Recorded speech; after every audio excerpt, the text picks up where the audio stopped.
Order, please. Good morning, everyone, and welcome to the Public Accounts Committee. The Public Accounts Committee is established for the purpose of reviewing the public accounts, the annual report or other report of the Auditor General, and any other financial matters respecting the public funds of the province. My name is Marco McLeod. I'm the MLA for Pictou West, and I'm the Vice Chair of the committee. I'd like to remind everyone to please put your phones on silent. And should there be a need to leave the building, we'll exit the building through the doors to Granville Street, and then we'll gather at Grand Parade. I will now ask the members of the committee to introduce themselves, starting with the member to my left. I'm Brian Wong. I am the MLA for Waverley Fall River Beaverbank. Kyle McQuarrie, MLA for Inverness. Good morning, Tim Mouthett, MLA Bedford Basin. Ian Rankin, Timberley Prospect. Good morning, Claudia Chender, MLA for Dartmouth South. Good morning, Diane Timmons, MLA for Victoria Lakes. Welcome. And also with us today, we have officials from the Office of the Auditor General, Legislative Council Office, and Legislative Committee's Office. They are also in attendance. On today's agenda, we have officials with us from the Department of Growth and Development and ADSUM for Women and Children to discuss rent supplements, Canada Housing Benefit. I'll now ask the witnesses to introduce themselves, starting on my left. Pam Menchington, I'm the Executive Director of Client Services for the Nova Scotia Provincial Housing Agency. Good morning, Michelle Way, Executive Director, Housing Programs and Services with the Department of Growth and Development. Chris Morrissey, Deputy Minister for Department of Growth and Development. Vicki Elliott Lopez, Associate Deputy Minister, Department of Growth and Development, and Associate Deputy Minister for Housing. Thank you.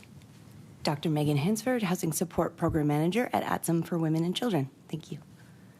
Sherry Lecker, Executive Director, ADSUM for Women and Children.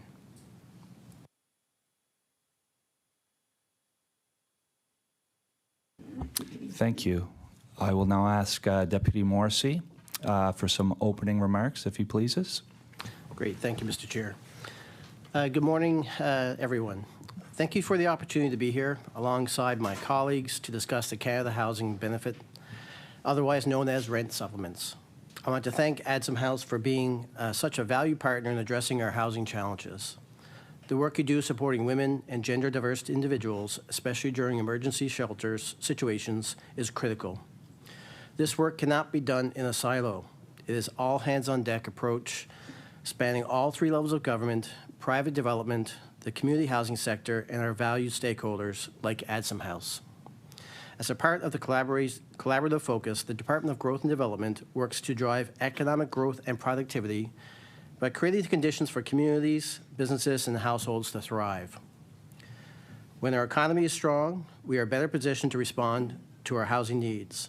And in turn, when people have housing security, they can better contribute to the economy. The work we do to grow the economy and ensure every Nova Scotian has a place to call home is interconnected in so many ways. That is why the aligned focus for our department is critical. Our vision for the future is clear. Nova Scotians have access to safe, affordable housing that meets their diverse needs. The Rent Supplement Program is a big part of that spectrum of support and services available for people in immediate need. We know rent supplements help make life more affordable for Nova Scotians. That is why we are focused on making sure as many people and families who are the deepest housing need have access to the program.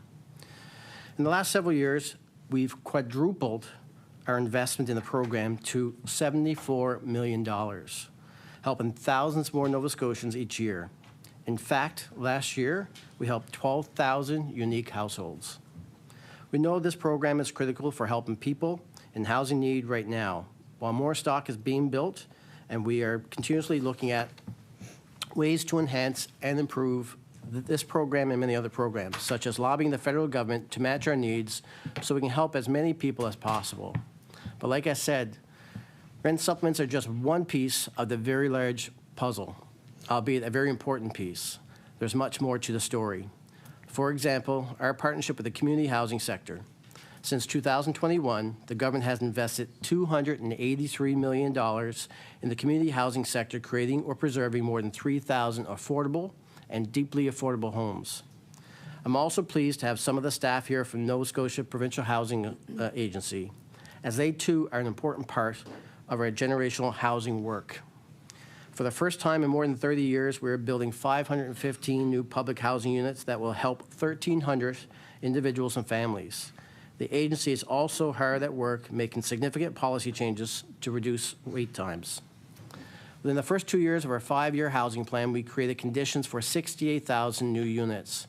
That is more than 167% of our 5-year goal. Every Nova Scotian deserves a safe place to call home. We are truly Team Nova Scotia when it comes to making this happen. Thank you. Thank you very much, Deputy Minister Morrissey, and good morning, everyone. I'm Susan LeBlanc, the chair of the committee, and I was late. I apologize. I was wondering if Dr. Hansford or Ms. Lecker would like to make any opening remarks. Dr. Hansford. Thank you for the opportunity to speak with us today. The conversations that we're having today are not simply about rent supplements or housing strategies. They're about public health, equity, and the well-being of people across Nova Scotia. The housing crisis is deepening. For women, children, families, and others that we are privileged to serve, this crisis is urgent. Rising rents, limited supply, and complex eligibility requirements are leaving too many without safe, stable homes. For families experiencing homelessness or violence, these barriers can mean the difference between children being apprehended or families being able to remain together. Homelessness is a short-term economic problem. People are highly motivated to get out of homelessness. Keep in mind that every chronically homeless person starts off as short-term homeless. This is where we need to be investing for intervention. Public housing and the rent supplement program were designed to be a safety net, but access remains constricted and limited.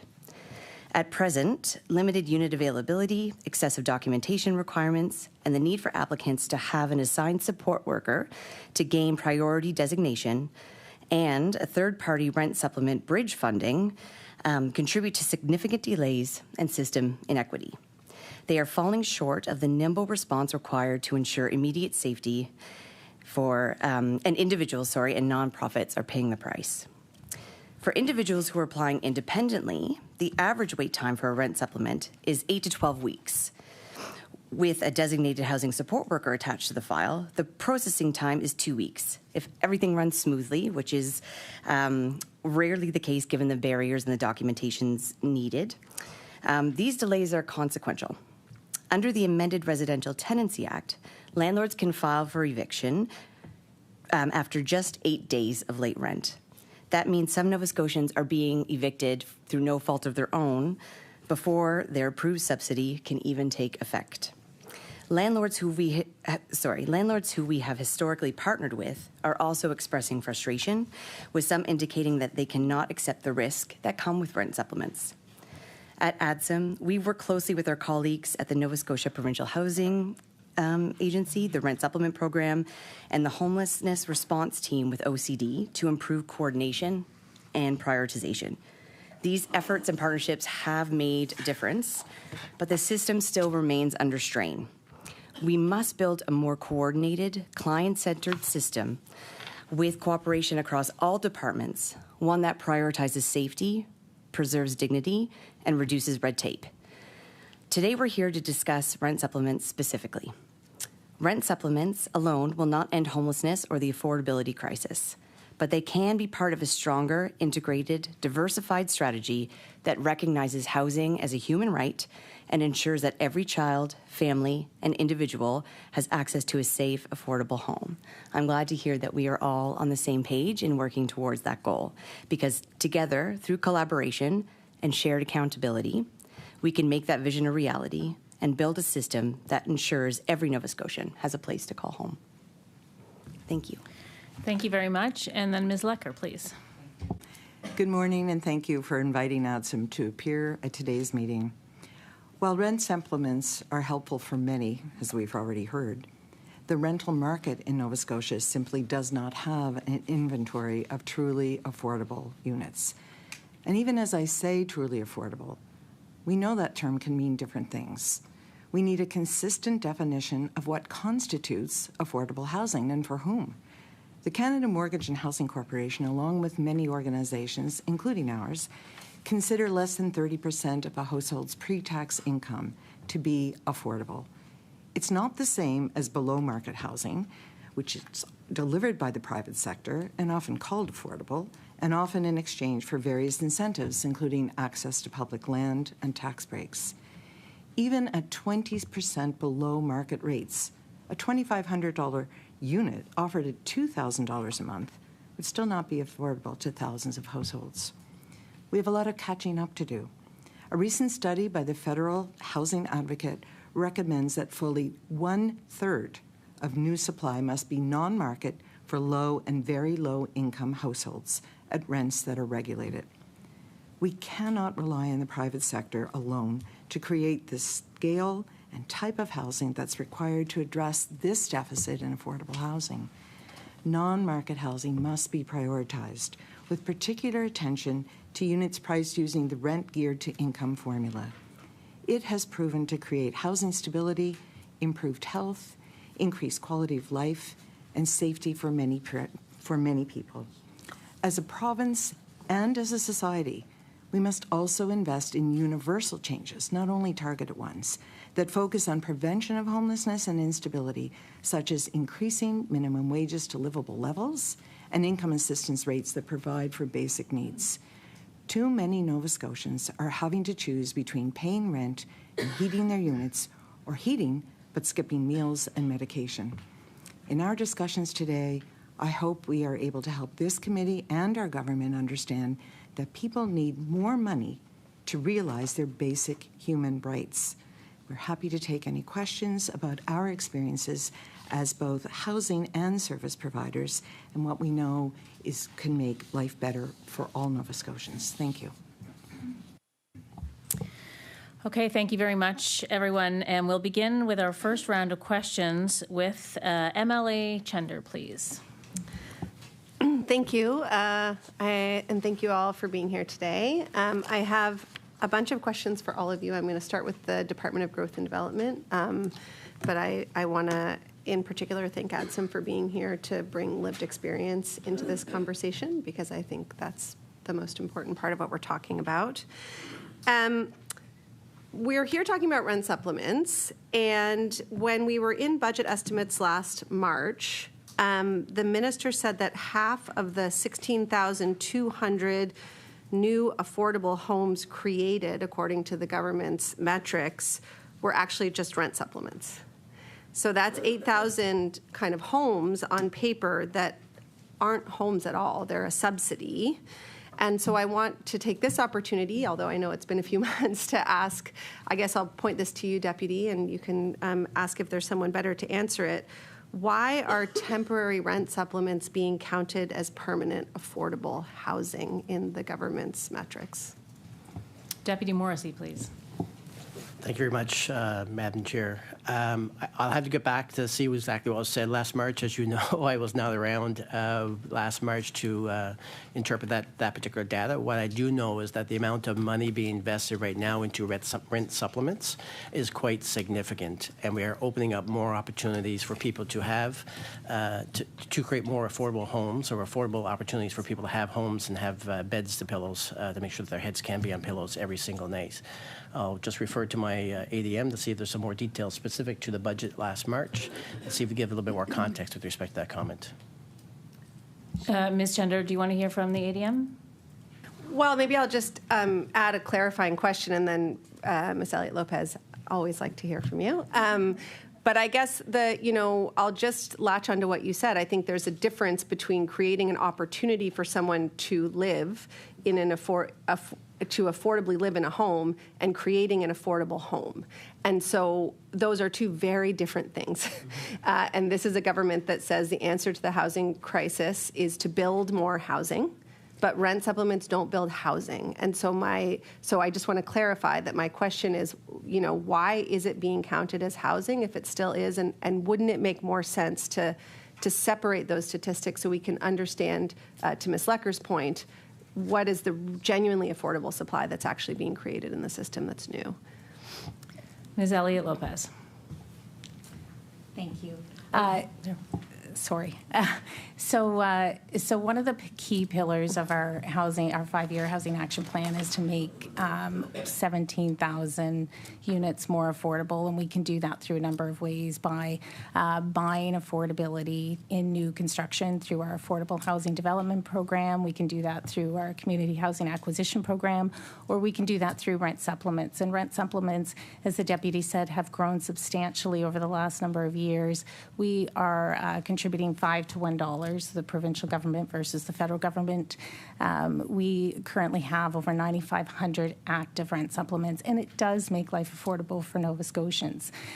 We do not evict people from homes who are acquiring rent supplements. Many of the provinces and territories that we've talked to colleagues in other provinces and territories, they have time limits on the rent supplements. We do not. And so as we work to create more stock, which we know takes time, it's important that we have that there for Nova Scotians until we get more housing stock available. That said, we know there are thousands of supportive housing units being created. There is more investment in shelters right along the continuum, and rent supplement is a key priority for making life more affordable for Nova Scotians along the housing continuum. Emily Chender. Thank you. I didn't hear an answer to my question, so I'm just going to leave it there and say that a shelter is not a home, a rent supplement is not a home. And so I think it's important that we're talking about rent supplements and affordability, but I also want to kind of poke at the tens of millions of dollars we're spending on this program. This isn't a committee meeting about supply, but to Ms. Lecker's point again, we need a huge amount more of supply that is affordable and available to the majority of Nova Scotians. The supply that's being built right now, I would argue, in large part, is not. And so, we have proposed a number of other solutions that we believe would keep people in that affordable supply and keep that supply affordable. So one of those would be closing the fixed term lease loophole. Now, that would preserve affordability. That would keep people paying an affordable rent. Has the department looked into how much money that kind of rent control, so making the rent cap actually work, would cost the government? Deputy Morrissey. I'll start. Thank you. And then I may refer back to my colleagues on this as well, either the Assistant Deputy Minister or even also Pam from the Nova Scotia Public Housing Agency, maybe respond on fixed-term leases for public units, which she can speak to as well. We look at many different programs, and we're seeking advice from many different partners like Add Some House and many, many others. The selection of programs where we look at and evaluate, even the existing ones, are ongoing. And so I don't think anything's off the table with respect to programs. If there are good suggestions that come from the public, from tenants, from elected officials at any level of government, I think we're prepared to listen and evaluate to see what we can do with the limited amount of resources we do have, and whether that's money or people or current housing stock. There is a lot of selection currently within the portfolio of programs that we do have, creating new inventory such as the 515 units through the Nova Scotia Public Housing Agency as well that will come online in the next couple of years. It's very, very important. Also making sure that we have other programs like our home repair program to make sure people are keeping their programs, their houses and homes safe and warm is another program. The selection of programs is vast, and as we look at different programs, we also go, are they working? Are they getting to the intended clients we want to get to or not? And if not, let's reevaluate and look at other programs. So we're always welcome to suggestions from anybody to see what we can do to improve the lives of Nova Scotians in general. Emily Chender. again, my question is in particular around fixed-term leases. This costs the government nothing to close the fixed-term lease loophole. Specifically, the cost to the government is zero of doing this. And I know that at a committee meeting in May, the Deputy Minister of Service Nova Scotia, in fact, did say that he was aware that these leases were being used inappropriately. And so, you know, my question is, if we're aware of this issue, if we're trying to overturn every stone, if we have a solution that does not cost the government money at a time when the belt is tightening, so to speak, why has it not been addressed? Deputy Morrissey, and I will ask our witnesses respectfully to try to directly answer the questions that are being asked. I've heard a couple of times now questions being asked, but answers not addressing those questions. Thank you, Deputy Morrissey. Understood. Thank you. I'll refer maybe to my Assistant Deputy Minister, maybe give a little more context specifically on your question. Ms. Elliott Lopez, please. Thank you. With regard to fixed-term leases, when we think about fixed-term leases and how long they've been around, they really only have come up in media and in the public in the last few years as we started to face major housing challenges. And we know that the answer to affordability, and it's been said here, is to increase stock. So if there's a lot of rental units on the market and landlords start to have to compete for renters, then we'd like to see them not be using fixed-term leases, because as soon as they use fixed-term leases in that kind of way that you're describing, then somebody's going to say, I don't have to live here if you're going to increase my rent that much, and there will be more competition within the market. And so we are focused right now on addressing affordability through increased supply. We've seen the vacancy rate increase to about 2%, and we suspect that's going to continue to go higher. And we've seen landlords start to offer incentives to try and get people in. So we see that competition coming back into the marketplace, and that's our goal, to address the issue. MLA Chender. Thank you. I would suggest that the government's ignoring a really important tool. Dalhousie recently, in their survey, estimated that over 50% of leases right now are on a fixed term. And that fixed term essentially nullifies any efforts at a rent cap or rent stability in the market while supply is coming online. And further, that 2% does not apply to units that are actually affordable for people. Incentives are being offered in tall towers with marble countertops and beautiful views that went on the market at $5,000. That nobody can afford. So I would suggest that this is something, and I have suggested it in every way I know how, and I will continue to do it, that this is something that the government would look at. And I guess I want to put this to ADSM, and Ms. Lecker, Dr. Hansford, whoever would like to reply. We know that as rents climb, demand for these supplements is increasing. And so I guess my question is, what do you see as a solution that could help with the availability of units for the women and children that you work with? I know that you have some, and we can talk about that after. But when you're looking at the rental market, are you seeing availability? Are you seeing the opportunity for initiative from government that could keep those prices down and make those units available? Ms. Lecker? I can't answer that question without also talking about non-market housing, because that is actually where you end up with housing that is affordable in perpetuity. And if I just look at our own experience, we built housing in 1997. The only provincial money that ever went into that location is $250,000, almost 40 years ago. That housing is affordable in perpetuity, and some of the tenants have lived there for in excess of 10 and 20 years. If I look at another location, the Sunflower, less than $1 million from provincial government money was invested there. Many families, there are about 50 people living there. Most have been there for the 3 years it's been open. So we're talking about less than $1 million investment. That housing is affordable in perpetuity. When I talk about affordable, I mean 30% of gross pre-tax household income. So a family on income assistance with a 3-bedroom unit is currently paying about $321 a month, and that includes utilities. There's nowhere that you're going to find that in the private market. And that family who's living with us in a 3-bedroom unit, maybe they'd go to Dartmouth, and maybe they would find something for $2,400, and that would be considered kind of affordable, because with the rent supplement, they would receive almost enough to pay their rent.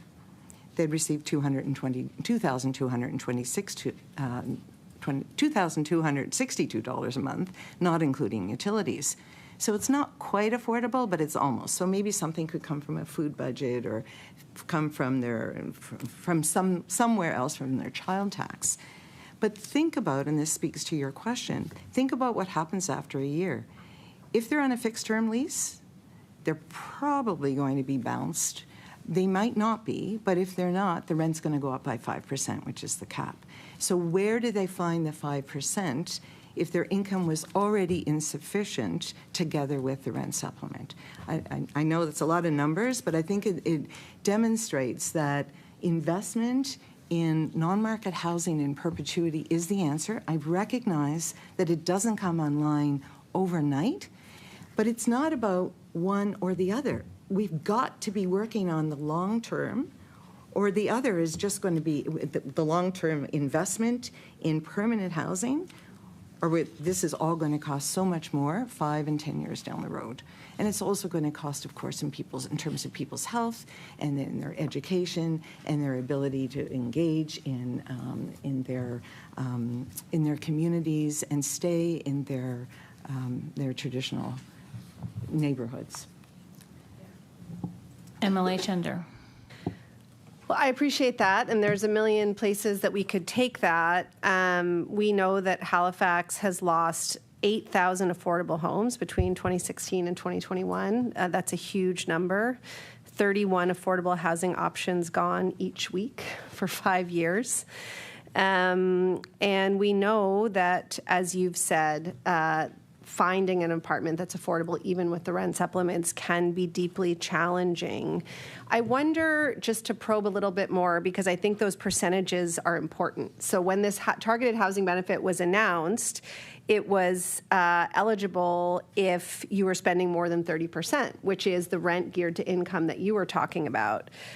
Then it was only available to those spending 50%, and there was, I know in our constituency offices, and certainly, you guys are on the front lines, you would have heard the challenge that created. Now it's reverted to 40, but I guess I think you would be really well positioned to tell the committee what the impact is on a family of having to spend 40% of your income on rent. And what that means in terms of the choices you alluded to around paying the power bill and childcare and food costs and medication. Dr. Hansford. I think that question is a critical one, and one that actually all Nova Scotians it will resonate with. And so we've invented a program actually just to solve some of those gaps where people are finding in their income, where something has to give, whether that is you're trying to pay for your increasing utility costs, which we know are also due to go up, the cost of living, food, and rent are things that people are always competing around. So we've created a program called Housing Advocacy and Eviction Prevention, which provides people with one-time supports so that people don't have to constantly fight to be able to cover those different expenses. And the reality is the impact on families means that there's more interventions in terms of child and family well-being and child protection. With schools, it has impacts on kids' education, health impacts for people to be able to decide between paying the rent or critical medications. These are real decisions people are fighting every day and are coming to us for support, and we are trying to fill those gaps in the ways that we can in order to keep people housed and healthy and support their well-being. So these are all long-term problems that will have significant consequences for many people across Nova Scotia. MLA Chender with 3 minutes, please. Okay. My understanding is that ADSM, it was one of the many organizations that is filling the gaps financially in these kind of situations. So in terms of bridging the gap for folks who've applied for a supplement, in the order of tens of thousands of dollars is my understanding.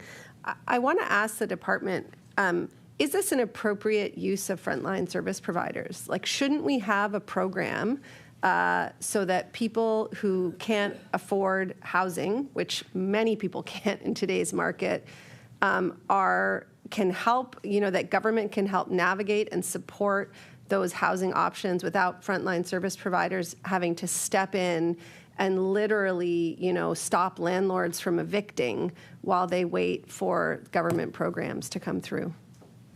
Deputy Morrissey. Sure. I think through our community partners, many different people want to approach different partners. And whether it's government, whether that's the local community partner, whether that's a nonprofit, whether that's people coming directly to your offices. So I think we're prepared to deal with whoever has the first opportunity to deal with whatever crises people may be under. And if they feel comfortable approaching the department, we'll certainly address some of the concerns that they may have.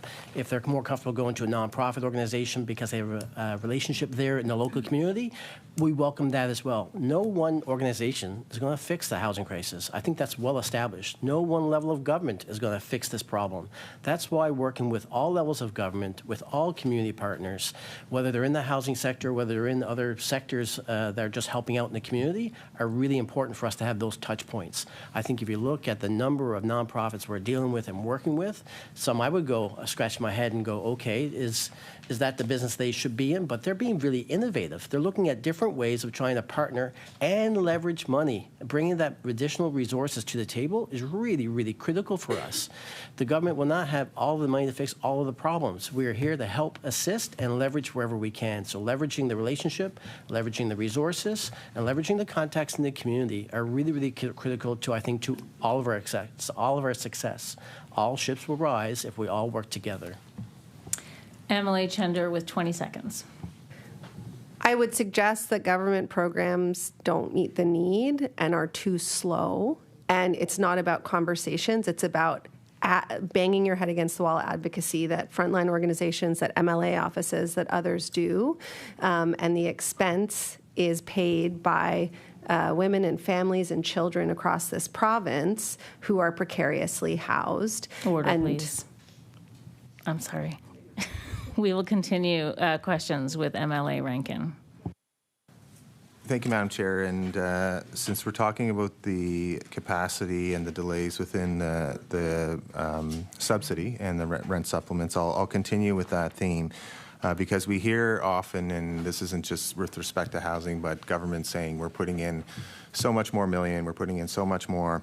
But this committee, really, the mandate is about effective delivery of services, and clearly this is an area that there's a huge gap and room for improvement. We have ADSM saying that they're spending over $77,000 of their own funds covering rent supplement delays. And so this is Nova Scotian money that's donated to a nonprofit that they want spent to help low-income families. And when we see Nova Scotians waiting weeks for relief, particularly victims of gender-based violence, I think that is a big issue. And so the department has a stated goal of actually ensuring that they are processed within 1 or 2 weeks.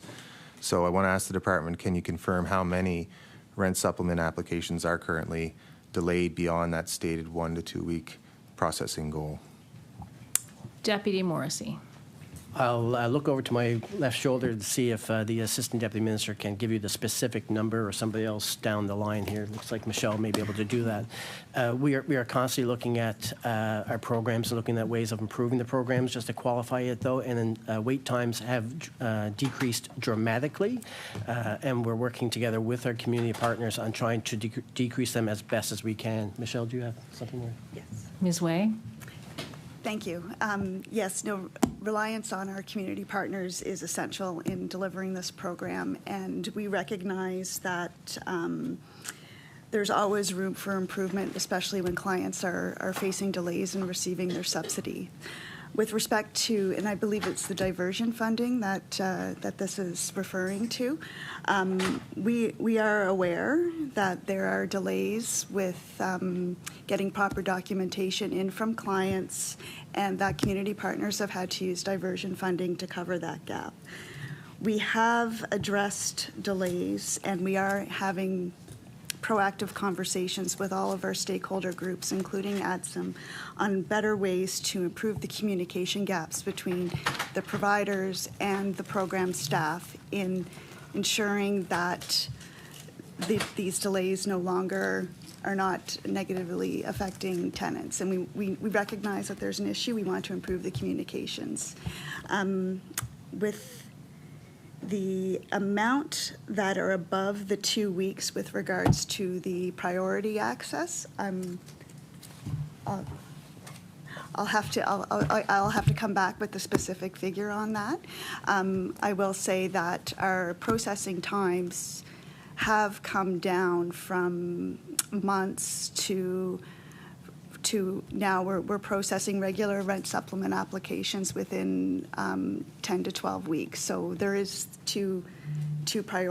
there is a higher turnaround time with the priority applications, or a quicker turnaround time, but we have lowered the processing times for all of our rent supplements over the past few years. And I think it's essential to state that having open communication with our partner groups, with our stakeholders is important, because that's how we get feedback, and that's how we can have open conversations about ways we can improve the processing times on our end.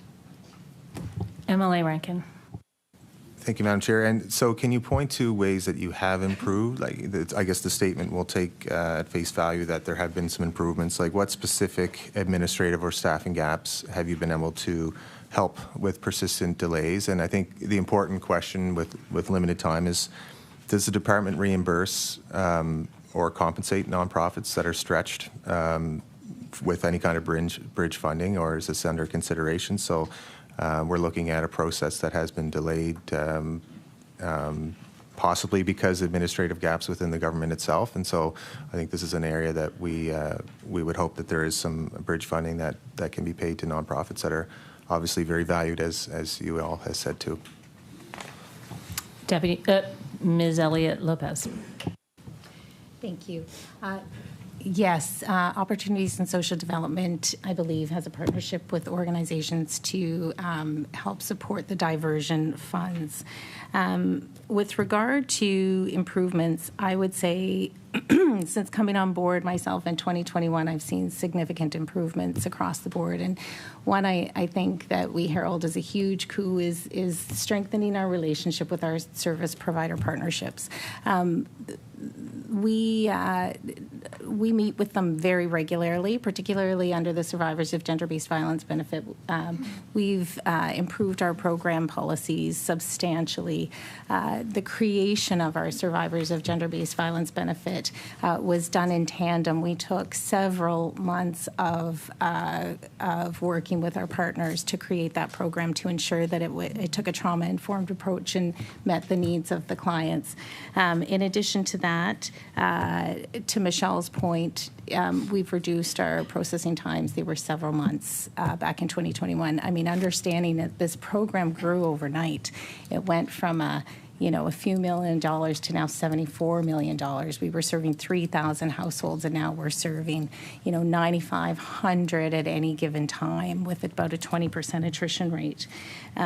We have also changed policies to support more households, and so people were being over-subsidized, meaning they were actually getting more than their actual rent, because it was all based on average market rent. And now, because of that change in policy, we're able to support about 1,000 more households through our program.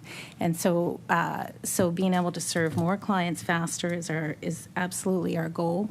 We changed the seniors benefit. Eligibility was based on 95% of AMR. We increased that to align with everyone else. So we're making more senior households eligible, and they're seeing more money coming through their subsidy. We centralized intake and prioritization. That was huge. And so depending on the region that you were being delivered services in, was very dependent on your wait time. And now we're seeing through centralized intake and processing, we're seeing those wait times flatter right across the province and being processed much faster. We've recently made changes to the survivors of gender-based violence. Previously, the program only allowed resettled refugees, and now we offer the survivors of gender-based violence to refugees as well. And the reason being, the objective of the program is to help someone flee a violent situation. And it shouldn't matter who you are or where you are from. That's the purpose of the program, and so we changed that policy to support that those folks as well, and we extended the benefit to homeowners. Again, if you're a homeowner and it doesn't matter, you may be paying a mortgage or you may be paying rent, and so we changed that policy recently too. And now through that benefit program, people who are homeowners can access the program to help them pay their mortgage as well. MLA Rankin. So was the answer yes, you are compensating the nonprofits that have overspent because of the delays provincially? Ms. Elliott Lopez. Do you want to take that? Maybe I can ask the nonprofit that's here and see if we can get an answer. Ms. Lecker. So most recently we were asked. Oh, okay. Sorry. Most recently, we were asked this question just last week, and we have a variety of pots of funds specifically to bridge the gap or help to alleviate one-time emergencies that arise. We need in this program to ensure that it's a one-time payment, and then after the settlement, a household can sustain their housing. And we do follow up to ensure that, in fact, they have stayed housed. So it's a really effective way to support someone who runs into trouble. On this specific question, between April 1st of this year and the end of October, one fund, so we have a variety of them, but one fund of $50,000 that we received through the Department of Opportunities and Social Development, we've already spent $35,000 or $32,000 of it, a third of which is specifically tied to delays in the processing of rent supplement. Last year, in total, across our programs, we spent about $77,000 to ensure that people either were able to attain housing and not wait for the rent supplement to be processed, or maintain their housing because the rent supplement was delayed. We have never been reimbursed for those payments. The Deputy Minister is correct. There are a number of doors to go to and a number of ways that people seek support. But when we as an organization use funds that are fundraised in that way, we can't direct it to something else. And specifically, our interest is in creating more permanent, affordable housing. So when we are using funds to bridge gaps that are a result of a delay in a provincial program, we would say it's probably not the best use of our funds. Having said that, I do want to underscore how much we appreciate that department staff have been working diligently directly with us, and I'm sure with many others, to address some of the issues that lead to delays in processing. But I also want to mention that many thousands of Nova Scotians are not able to connect with organizations like ours. And if they are trying to do this process on their own, when you say 10 or 12 weeks in processing and there's a delay, there's no way, if you're in a rural community and you've actually found a place you can afford, anyone's going to hold on to you as a potential tenant while the rent supplement kicks in. So it's a question not only of those of us who have support and are prioritized, as in for a 2-week processing time, but also for all Nova Scotians, if they're having to wait 10 or 12 weeks, that's too long if they are trying to access housing, because that housing will go to somebody else who has the money now. And landlords tell us that if they don't have a good experience or they have a repeated not good experience, they don't want to participate any longer. I hope that answers your question. MLA Rankin. Yeah, it does sound complex, but it sounds like a no, that the government does not provide that supplemental funding, even though they cause a lot of the delays, arguably, themselves within administration. There are many details we can go over in terms of what the department is asking for, but it does stand out to me that the department is requiring CRA income documents to prove certain income-related things, but that clearly could be a barrier for gender-based violence victims and survivors who can't potentially access these types of records safely. So I just wonder if the department is evaluating that particular policy piece or even having the discussion directly with CRA so that we can help streamline that process around it. Ms. Elliott Lopez. Thank you. Thank you. And Michelle may want to add more detail to this. The simple answer is we don't require any proof for survivors of gender-based violence, knowing that we just want to get them settled safely. And so flat fee rates are provided to enable them to secure safe and affordable housing quickly. Ms. Way? Thank you. And I can add on to that we do recognize that getting CRA data can be a barrier. We are in the process right now of entering into a memorandum of understanding with the federal government so we can automatically verify income.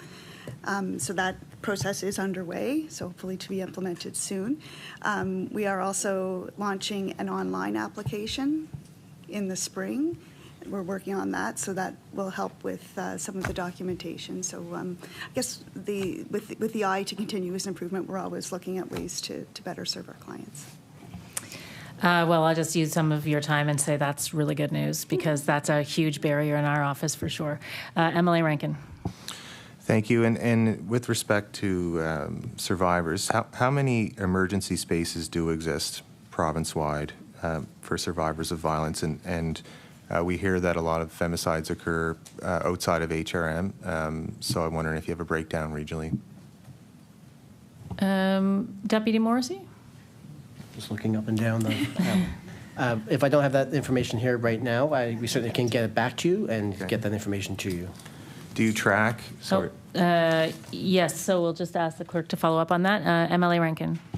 Thank you. And do you track how many survivors are supported through the gender-based violent rent supplement since its launch, and do you actually look at average wait times specifically with respect to survivors? Deputy Morrissey? Yes to both. We do track that data, and we are constantly analyzing that data to look for ways to improve the program should we encounter such things as delays, either by specific region or by organization, to ensure that we're improving the program. The goal is to ultimately have no delays with respect to that program to get people, to get heads on beds as quickly as possible. MLA Rankin with 5 minutes. Yeah, but would you admit that there are delays, and this is a high priority client with gender-based violence incidents? Do you track to make sure that this is within the time frame of the 1 to 2 weeks goal to ensure that they are served within that time frame? Deputy Morrissey. It's just that I need to recognize you before your mic goes on. Understood. It takes a while for me to get used to your systems. It's all good. Michelle? Did you want me to? Sure. I'll just defer to Michelle. She may have some specific information. Okay, Ms. Way. Yes. A simple answer, yes. We are meeting the processing time of 1 to 2 weeks for survivors of gender-based violence. Right now, we have about 574 active recipients of that program, and we are meeting our standard processing time on that. MLA Rankin. And in terms of access, you have an online system that's coming on in 2026. I'm just wondering if you see this helping to improve efficiency and access, and is there a way to speed that up and not wait 6 months so that Nova Scotians can access that system, that rent supplement system online? Deputy Morrissey. Thank you. We certainly can go back and take a look at that particular program, see if we can get the online faster. We want to make sure that we test the program and it's done and unrolled properly. Going out with a program that's not complete or going to come up with more problems is only going to create more problems for us as a department to deal and address with some of the issues. So we want to make sure we do this in a proper format and timeline to make sure that we're addressing the concerns of those clients. MLA Rankin. So for the Canada-Nova Scotia targeted housing benefit, there are different disparities on income thresholds, up to $26,500 between neighboring communities. How do you determine how those are set, and who sets the household income limits and average market rent values for each region? Deputy Morrissey. I'll start, and I'll refer to my colleagues who are into those details as well. We work with the CHMC with respect to that information and data that we do have, and I'll look to Michelle as she starts bringing up the information to be more specific with the details of the program. Ms. Way. Yes. So yes, as Deputy Morrissey said, we do, the Canadian Mortgage and Housing Corporation does set the household income limits that we use for our program, and we abide by their boundaries that they limit, that they publish every year. Is that the answer? MLA Rankin. Sure. Well, maybe I can ask if there's any flexibility if somebody is just slightly $1 or $2 over. That's an extreme example, but if there is flexibility in the system if they're not currently eligible for those thresholds. Ms. Way. And thank you for that question. I think that brings up a good question with any income-based or income-tested program. There has to be a cutoff point, and unfortunately we don't have that flexibility to go even if it is $1, because then it can be $1 more, $5 more, $10. So unfortunately we are limited to what the household income limits are. MLA Rankin with 1 minute. Okay. Just to get a sense of how it's helping Nova Scotians, how many Nova Scotians receive that benefit? What percentage of eligible households are reached? Ms. Way. Yep. Just pull up my latest stats.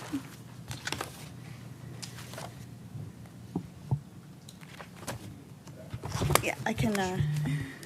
Sorry, I didn't have it available. If to not put you on the spot, we can get that information later. If absolutely, that's, yeah. I can say that there are about 95 to 96 households that are being 9,600 households that are being helped right now under the regular stream. Thank you. You have 7 seconds.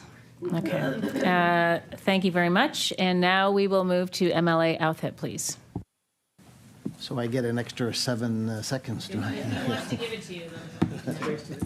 Thank you, Chair. Thank you for being here today, first of all, and secondly, thank you for what you do every day. And I know how important it is, and you are making a difference, and thank you for that. So I was excited to be here today because I wanted to learn more about the rent supplement program. And the first thing that we've heard in opening comments and whatnot was that we've seen the incredible increase in the budget from $11 million to $77 million. I'd like a little bit more understanding about that breakdown of what exactly how that happens, what it's doing, and if someone could break that down a little bit for me, because that certainly shows a significant increase in investment. Deputy Morrissey? Sure. I'll start with some of the high-level numbers and then defer back to Vicki, who may give you more specifics. We've gone since 2021 from $11.1 million to a total of $73.9 million when the government took office. Approximately 5,000 Nova Scotians were on the program back in 2021. There's now around approximately 9,500 plus or minus 100 with respect to that. It's a program that certainly addresses people in critical need, and we continue looking at ways to enhance and improve the program, as been described by some of my colleagues. And we're also committed to also working with the federal government as we go through some of the new programs that they're developing to ensure that we're getting our fair share with respect to maximizing the opportunity to work with our federal colleagues, maximizing funding for programs like this.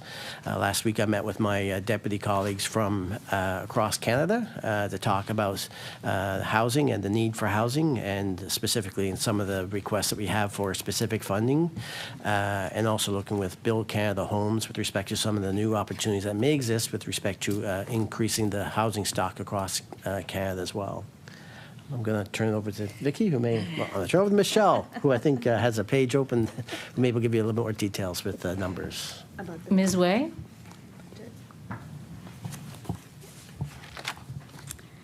I can give you a breakdown of some of the rent supplements that we have by region. So right now we have a total of 9,640 active rent supplements across the province.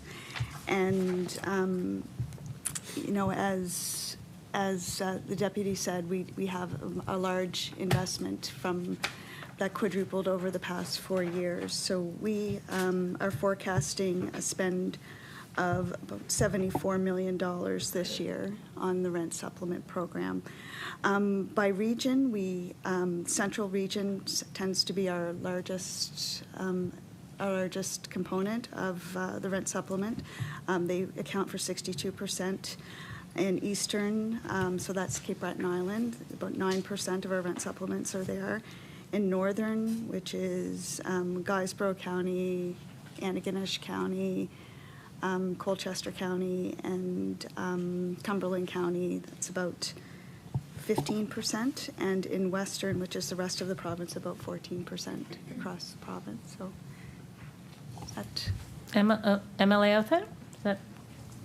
Thank you, Chair, and thank you for that. Continuing on, understanding the program a little better, I wanted to focus on eligibility criteria for supplements, so I'd like to break down on eligibility, but also what happens when clients' rent exceeds the AMR for their area, because certainly we've seen fluctuations lately. So tell me a little bit about eligibility and a little bit about when they exceed the AMR for their area, please. Thank you, Chair. Deputy Ms. Elliott Lopez. Thank you. So there are a number of eligibility criteria, and you specifically referenced average market rent, and so there's eligibility per client, and so the clients, if they're paying more than 40% of their income based on average market rents for their areas, then they are eligible.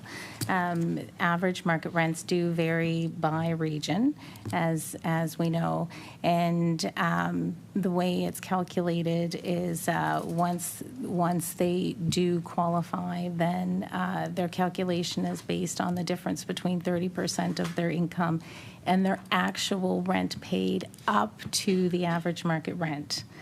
And so if somebody's paying rent that is less than average market rent, then the calculation's based on their actual rent, but it goes to a maximum of average market rent. MLA Outfit. Thank you. And how often do you update those market rates? Because we certainly have seen fluctuations up and now slightly coming down, I believe. Ms. Elliott Lopez. So once a year, we get updated AMR's average market rents from CMHC.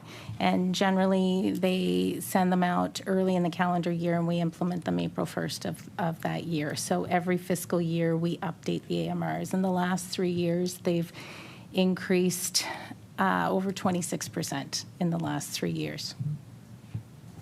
MLA Outfit. Thank you, and thank you, Chair. I'm going to pass on to one of my colleagues.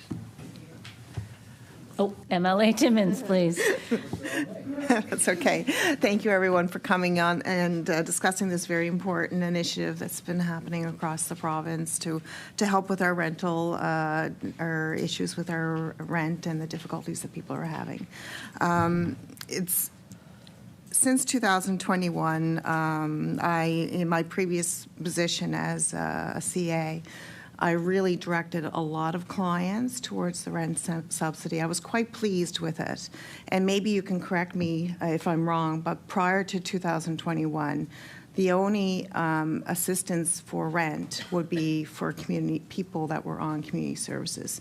So the working,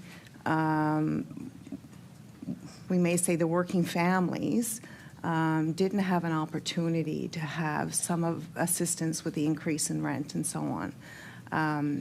So we've been directing a lot to the families that are working families to the rent subsidy, and networking with the businesses in the community, because sustainability is important when it comes to having rental supply.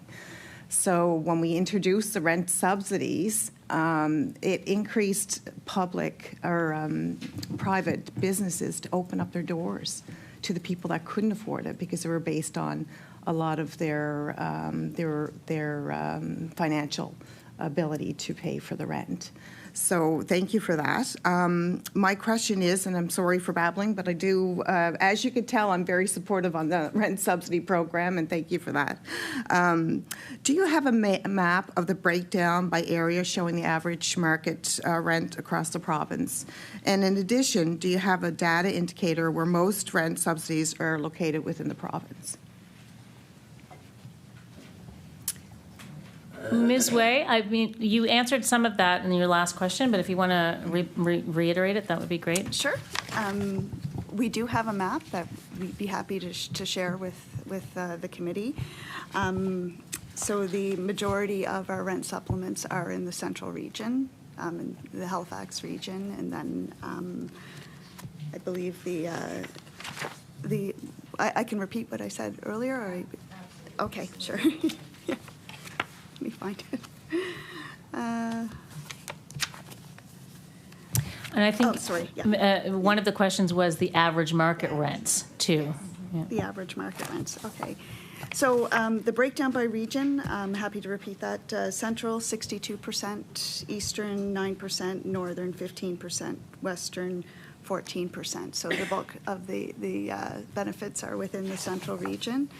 As for AMRs, we do have, we categorize average market rents by bedroom size. So there's bachelor, 1 bedroom, 2 bedroom, and 3 bedroom.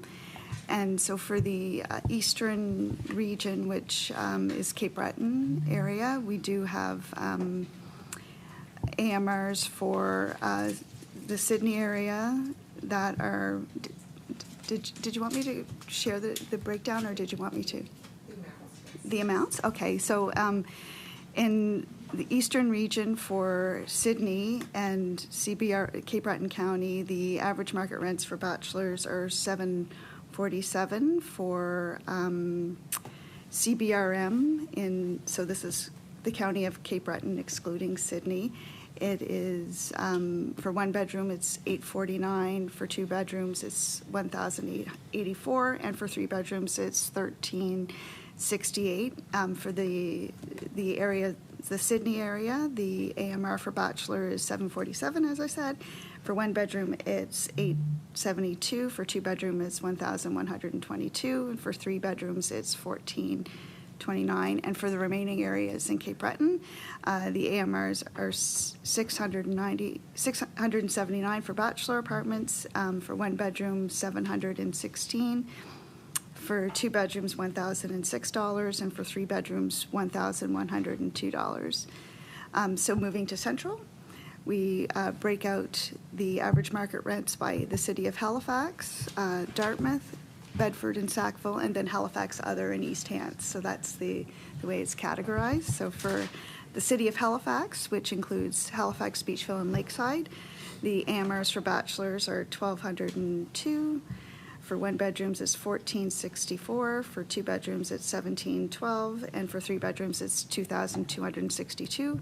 For Dartmouth, which includes Cole Harbour, Cherrybrook, Dartmouth, Lake Loon, Shearwater, Westfall, and Woodside, the AMRs for bachelor is $985. For 1 bedroom, it's $1,186. For 2 bedrooms, it's $1,499. For 3 bedrooms, it's $1,659. And for Bedford-Sackville within Central, which is Beaverbank, Bedford, Hammonds Plains, Kinsack, Lakeview, Lower Sackville, Lucasville, Middle Sackville, South Uniacke, Upper Hammonds Plains, and Upper Sackville, Windsor Junction. It's 1,056. For one bedroom, it's 1,539. For two bedrooms, it's 1,866. Order, please. Sorry. I think MLA Timmins has heard enough, but if you can table that would be great with the whole thing, or if you could tell us where that is publicly available, that's very helpful. Okay, MLA Timmins. Thank you for the details on that. I didn't realize how much in-depth the research was on that. And do you also have a breakdown between nonprofit to private contributions towards the housing? Do you have a breakdown of that? For overall. We don't need the details on each area. If you can table that would be great, but overall would be great. Deputy Morrissey? We'll gather that information and certainly provide it to the committee at this point in time. There's pockets in different programs, and so it's probably best to table something with respect to the data you're looking for rather than try to flip through a bunch of pages and try to get to different programs at this point in time, if that's okay. Okay, and I have one more Okay, question. MLA Timmins. I understand there are both federal and provincial dollars invested in the program. Just curious how the funding works, and you might have touched on it a little bit, but can you break it down? What is the annual federal investment in this program? And also the contributions compared to the provincial. Deputy Morrissey. Sure, I'll start while Vicki is flipping through the specific details that we'll get to. We have lots of charts and numbers that we do refer to. The program, as I mentioned before, from 2020-21, which was $11.1 million, has gone to $73.9 million. And significantly gone from participants from 5,000 up to over 9,600 at this point in time. The general sense is around 5 to 6 to 1 of provincial dollars towards every federal dollar that is contributed to that particular program. So the province has invested heavily into this program. As somebody else has mentioned, this program didn't exist many years ago. And so the contributions for this particular program is quite significant, so north of $70 million. Vicki, do you have more details? Ms. Elliott-Lopez. So specifically, when the program was launched with the federal, in partnership with the federal government, there was a cost match responsibility on the province, and as the deputy mentioned, we're at $5 to $1 now. Specifically, this year, the provincial investment is $61.9 million, and the federal contribution toward the $79 million budget is only $12 million. And our minister actually recently wrote to the federal minister requesting a greater financial contribution from the federal government and was denied. But we continue to advocate for more funding from the federal government to continue to support Nova Scotians. MLA Timmins? Or colleagues, thank you. MLA Macquarie with 6 minutes. Thank you, Chair, and thank you, everyone, for being here to share your experience and expertise. I'd like to ask the department, how often does CMHC update its average market rent data? And in what way does our department collaborate with CMHC to ensure the accuracy of these figures? Deputy Morrissey. I'll start. I think, as Vicki has mentioned, we do it on an annual basis, so it's once a year that they are reviewed. I would say that our relationship with CMHC is ongoing. It's daily through many different programs, and so there is a strong relationship between that organization and ours with respect to information. We don't always necessarily agree on the best approach with some of the structure of the programs, and so that's why we've looked at some of our own programs to adapt based on the local need that may be required, because obviously CMHC may be looking at something completely different than what we're looking at. And so from they have the national mandate, we have the provincial mandate, and so we are trying to look at programs that are very specific to our communities and to our clients that are in need at this point in time. Vicki, do you want to add anything else with respect to the CMHC relationship? Ms. Elliott-Lopez. Yeah, so the CMHC actually institutes a survey, a rental market survey every fall that helps them determine specific average market rents for each area. So it is data informed. And as the deputy said, we receive it yearly and update them on April 1st of every year going in. With regard to flexibility, we continually have discussions with our partners at CMHC. We've talked to them extensively, for example, about household income limits because they don't always work for smaller provinces. And so they have looked at the methodology that they use to calculate household income limits. And right now they've determined to stay the course on those. But those are the requirements that we adopt those and implement them through our bilateral agreements. MLA McQuarrie. Thank you. How do you engage stakeholders to inform improvements in the rent supplement program? Deputy Morrissey? I'll start very briefly and turn it over to Michelle, who has more specifics. As we mentioned in the outset, we work with many different organizations to come up with a variety of different programs to make sure they're applicable to the clients in the local communities. We are constantly also looking at changes to the how to improve all of our programs to ensure that we are meeting the needs of the clients. Michelle, do you want to get into the specifics, please? Yeah. Ms. Way. Yeah. We actively listen to our stakeholders, and it's an important part of how we inform changes to the program. We value their partnership, their advice, and we want them to know that we're listening.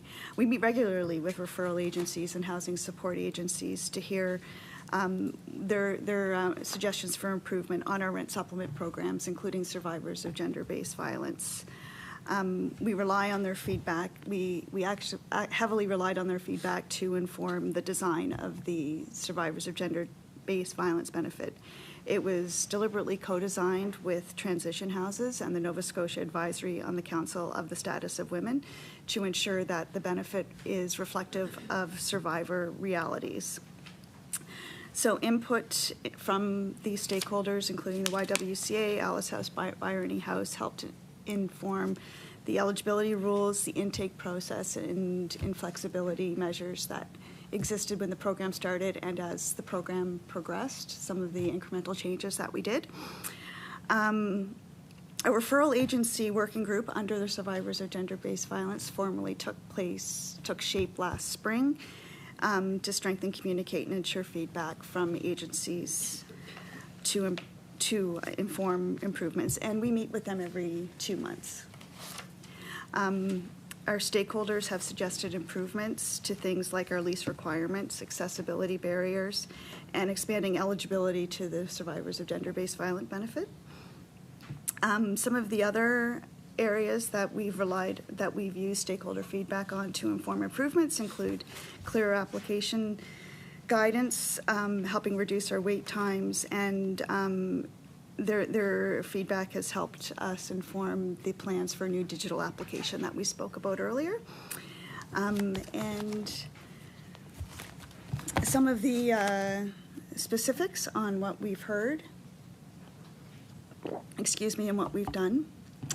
We heard that lease requirements can expose tenants to risks like rent hikes and evictions. So we ensured that all program material provided accurate information about the need to provide a lease and what we would accept in place of a lease, so we wouldn't have that requirement. Order, please. Sorry, Ms. Way, the time has elapsed for this question, so I'm going to move on to MLA Chender once again.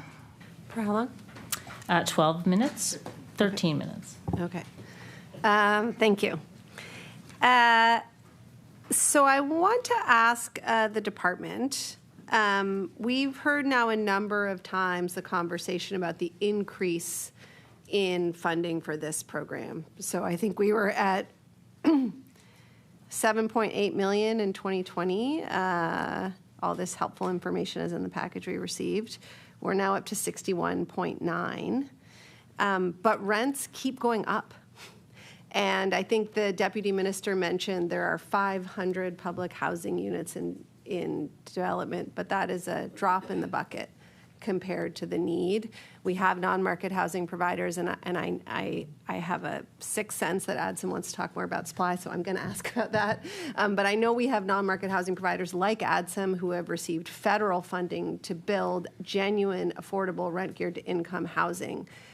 But the need keeps increasing. And so, we know that the average Nova Scotian is spending $4,000 plus more dollars a year now on rent than they were in 2021. The rents are skyrocketing. I think 28% is the most recent increase, despite the 5% rent cap. So my question is, what is the plan? Are we going to, this program was introduced as a very important, very necessary Band-Aid, a stopgap. And I think, the deputy has referred to that yourself when talking about it. This is until the supply catches up. That's going to take a very long time by the government's own metrics. So what is the plan? Are we going to continue to increase the spending on this program by tens of millions of dollars each year? Deputy Morrissey? Specifically to increase in supply, I think lots of action has already taken place on this particular piece, but homes don't get built overnight, and that will take some time, whether it's in this region or many of the rural parts of Nova Scotia that also require some of the building stock that is required to meet the needs of those clients. So we've done many things, including with here at the HRM and Vicky's work that she's been doing here. We've been trying the 515 or 512 that we're building from a provincial perspective. We're encouraged by conversations and discussions with Build Canada Homes on opportunities, and whether that's directly for us as a government or whether that's with private stakeholders. Build Canada Homes has taken a wide net approach as well of trying to unleash the potential of private equity into trying to build more homes as well. We will continue to work with partners like the YWMCA, who's worked with Clayton Developments on some of the projects that they've had. So again, there's a variety of different funders, there's a variety of different builders, there's a variety of different programs. We will continue to unlock the potential that's out there, because no one government will get this done by themselves. There is a time lag. I'll acknowledge that it takes time for development to happen and for then the building to happen. And certainly with some of the population changes that happened coming out of COVID, the demand got a lot higher than the supply at that point in time. And so we're also taking a look at the existing old stock that's out there and looking at ways of improving the old stock to make sure that there's a continuum of existing stock that doesn't get wasted as well. So it's not a simple answer. There's not a simple funding source. I'm really encouraged by the number of nonprofits who are coming to our table, who are having conversations with us. And the more people can bring solutions to us, in addition to other resources, and whether that's money or people or land or whatever the case may be, again, we're open to those conversations. This is our problem to solve. And so I think it's up to us as a department to work with our stakeholders to figure this out, including working with the Public Housing Agency as well, of how we increase our existing current supply within the province as well. MLA Chender.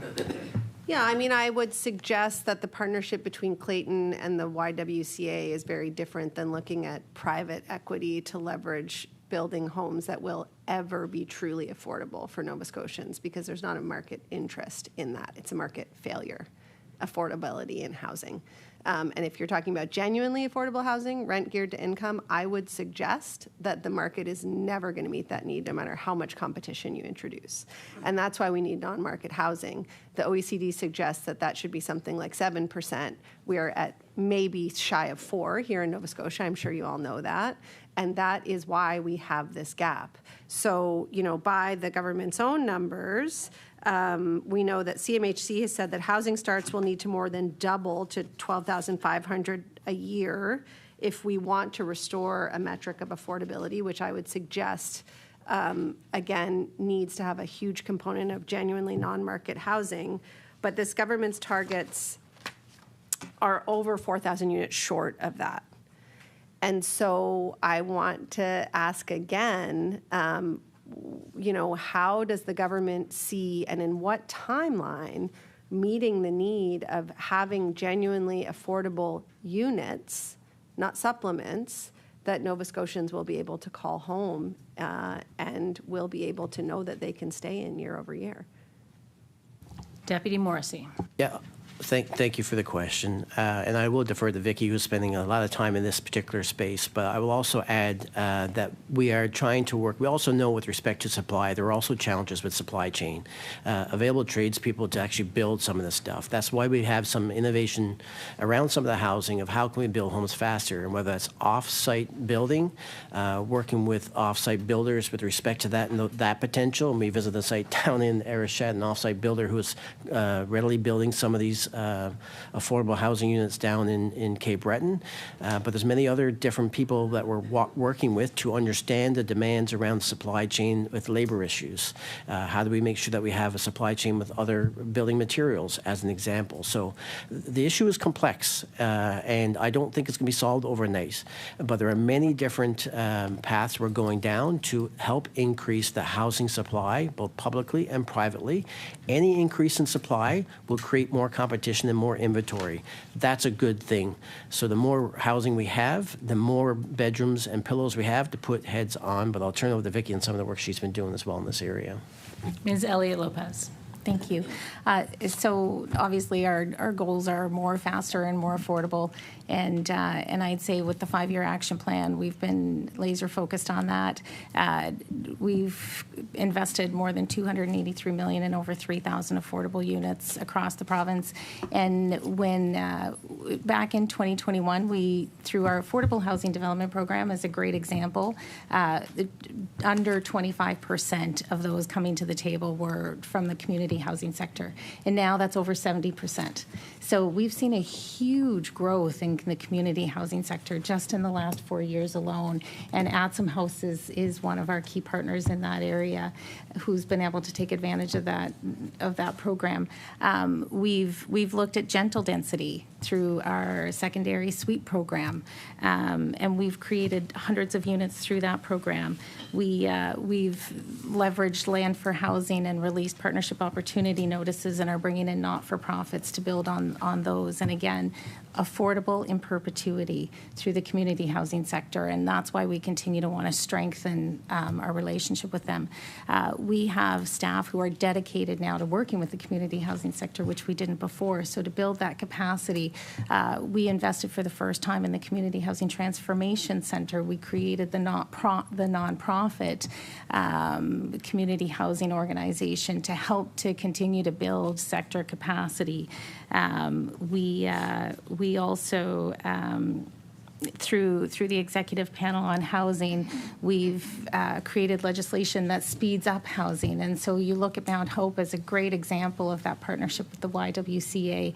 And Mount Hope probably wouldn't have housing on it today if it hadn't been for the designation of the special planning area and that partnership that was created between Clayton and the YWCA. We've introduced time-limited municipal planning requirements, again, to expedite housing and to create more affordability in housing by removing certain requirements around commercial development. We've introduced building code changes to allow more of a flow between provinces. And again, that's faster, and if modular builders aren't building to 10 different specifications, then they also find cost savings as well. And then, of course, the Community Housing Acquisition Program, which has been nationally recognized to help the community housing sector grow, because it helps them to build their portfolio and creates a domino effect. And then we added on the Community Housing Capital Fund to support them toward the down payments on that. And the domino effect is, as they acquire more existing affordable housing, they can then create bigger portfolios, which then they can leverage within their own portfolio to buy more. Thank you. MLA Chender with 3 minutes. Thank you. I'm aware of those programs, and I think they're good. And what I hear from the sector is that they could be better capitalized. So instead of allocating so many tens of millions of dollars to Band-Aids, we could be concurrently allocating the money to the non-market housing that people need. And I want to make sure there's an opportunity for ADSM to speak of the success of that kind of housing. So ADSM has Sunflower and runs a number of other housing opportunities for people, but how much more of that do we need, and what does it look like for people to be able to have that kind of dignified, affordable housing? Ms. Lecker. Well, it means the world if you haven't had a stable home or a place to call home or a place for your family to reunite and be together if there are children involved. I think it's really important to recognize that the Band-Aids are important, and a lot of work has been done. And look, I've worked for more than 2 decades in shelters and in developing housing, so I know how important and critical Band-Aids will always be for some people. Sadly, too many people right now are, the response for them is a Band-Aid and not a solution. And what we really, I look for a commitment, like the Federal Housing Advocate says.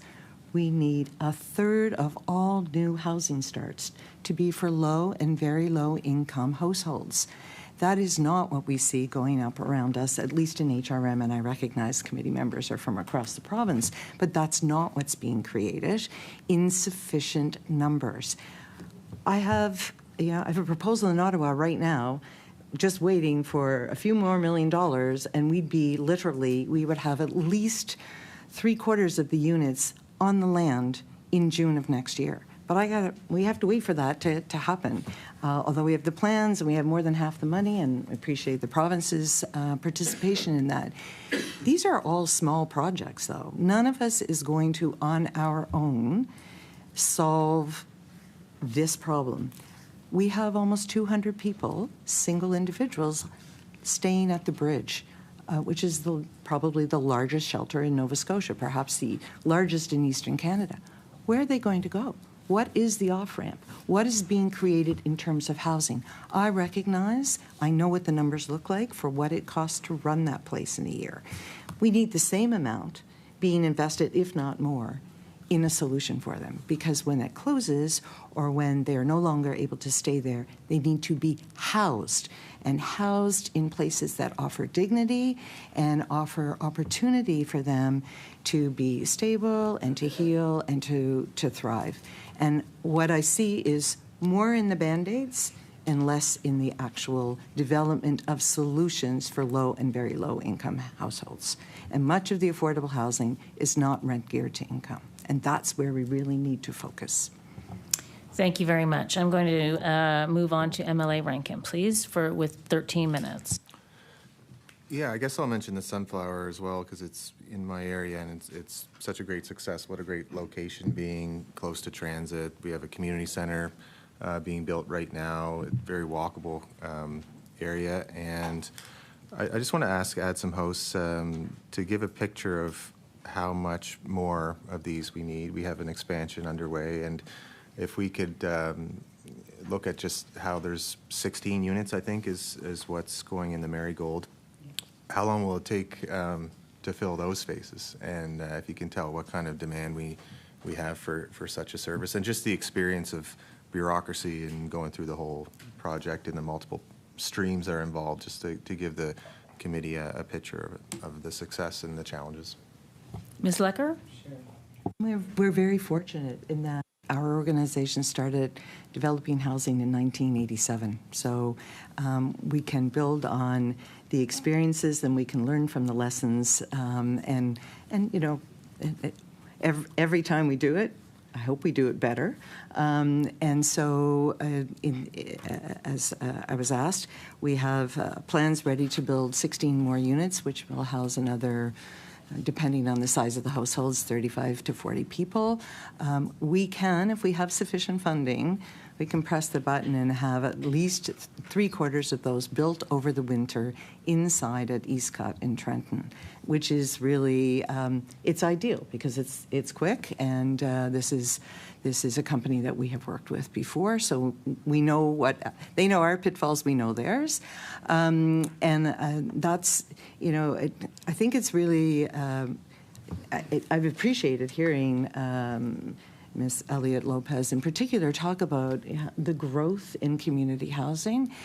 None of us can do it on our own, and I know that there are some organizations that have been, in particular, acquiring and renovating in much larger scale, right? So buying buying a whole apartment building. A different kind of experience we had was in South End Halifax, where through support with the provincial government, the identification of a property that was being underutilized, it's 1 year since we received the keys, and already 70 people are living there, 18 families, with the hope of moving in another 6 shortly.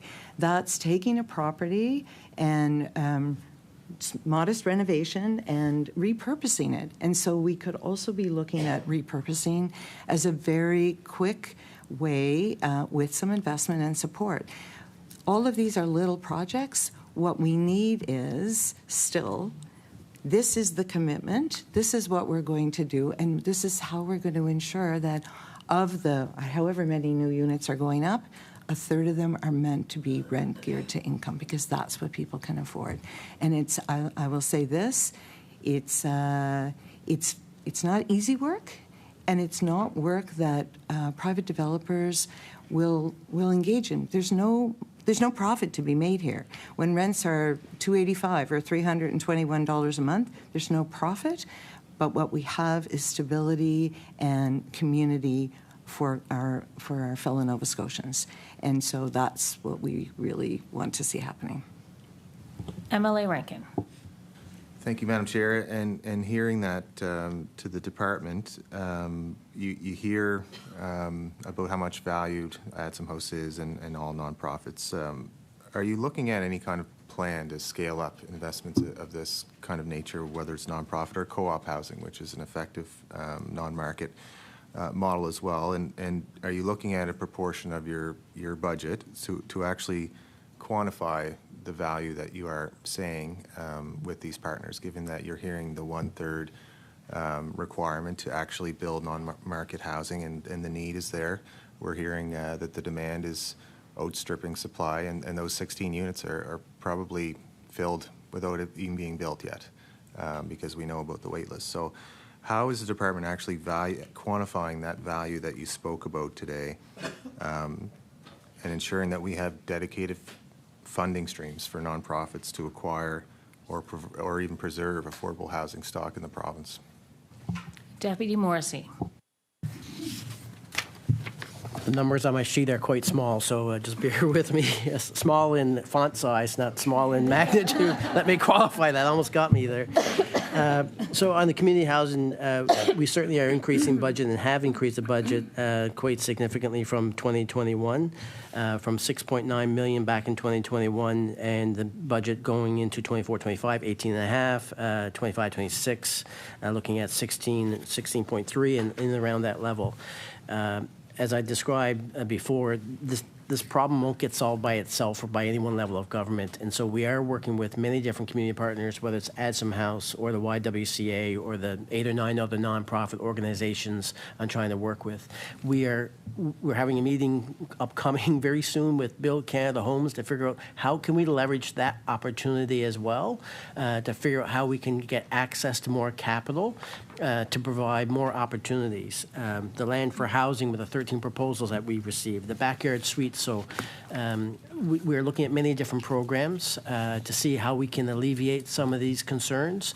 And we'll try just about anything we can with respect to looking at the return on investment here to make sure we can leverage the dollars. It's about leveraging dollars. No one group or organization is going to figure this out themselves. And so if there's some other innovative ways that we can figure this out, we'll look at projects and proposals and try to lever the funding that may be available. But we're encouraged by programs like Build Canada Homes and the support for other agencies that need some help of advocating. We're here to do that as well. We have a limited amount of money as a provincial government to spend, and their needs are plenty with respect to what we're trying to do from a government perspective. But we will not stop and advocate for more money in this particular space and get our fair share with respect to making sure we get more homes faster. MLA Rankin. Thank you, Madam Chair. And I'm glad you mentioned return on investment, because this is what this committee is supposed to really dive into, in the effectiveness of the program spending. So I wonder how you're actually measuring the impacts on, and what are the metrics that are important to improve in society, because the answers we always get, and you just said it again, 6.9 million went to 18.5 million, and that should be celebrated. But are you actually looking at program success? You mentioned you had a myriad of programs, and you can list them all, but we haven't reduced homelessness. We have wait lists growing. We have stability outcomes that should be assessed. Do you look at the effectiveness of these programs and actually ensure that outcomes are being delivered by this increase? Deputy Morrissey. Thank you. We are constantly looking at outcomes and trying to find KPIs and looking at some of those KPIs. The demand is way outpacing supply. No one will argue that, and that's not a good situation for anybody. But we are doing our fair share and trying to do more with what we can. And so while we are trying to reduce some wait times, the increase in demand and wait times is not helping with us respect to getting that overall number down. Increasing the supply through whatever mechanism, whether it's building ourselves through Nova Scotia Public Housing Agency, or whether it's working with partners like ADSM or the YWCA or many others. Increasing of supply will certainly help. Increasing funding and programs for rent supplements is another way.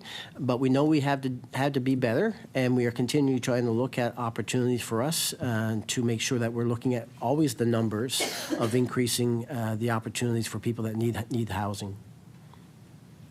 MLA Rankin with 4 minutes. Okay.